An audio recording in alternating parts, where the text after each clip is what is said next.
Kes! Horlama, yumuşak damak ve küçük dilin normalden fazla büyümesi ya da sarkması sonucu oluşur.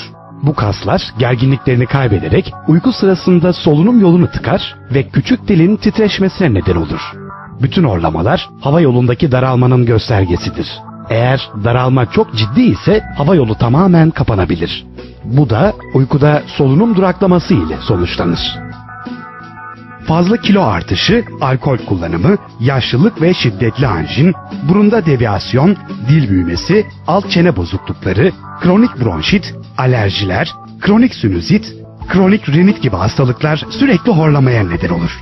Horlama yüksek tansiyona, kalp ve damar rahatsızlıklarına, baş ağrısına, cinsel isteksizlik ve cinsel yetersizliğe, aşırı terleme ve sık idrara çıkmaya, diyabete yatkınlığına, konsantrasyon bozukluğu ve algılama noksanlığına, depresyon ve asabiyete ve çocuklarda hiperaktiviteye yol açabilmektedir.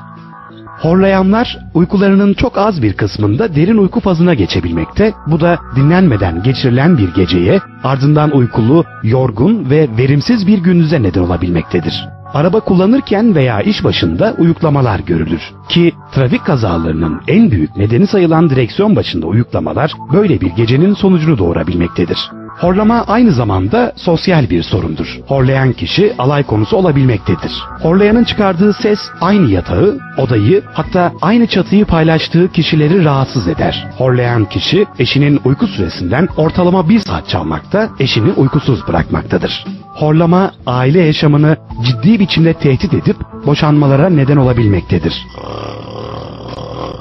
Kes! Kes!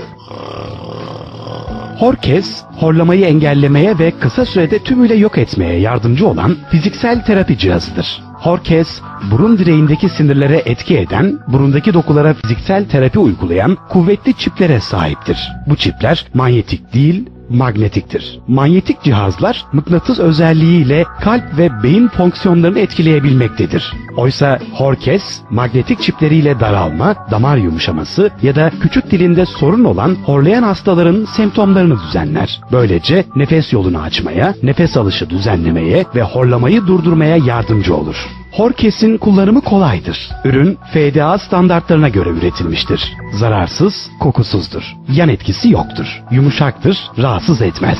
Fiziksel nedenlerden kaynaklanan horlamayı aynı gün durdurmaya, düzenli kullanıldığında ise 3 ay sonradan itibaren tedavi etmeye yardımcı olur.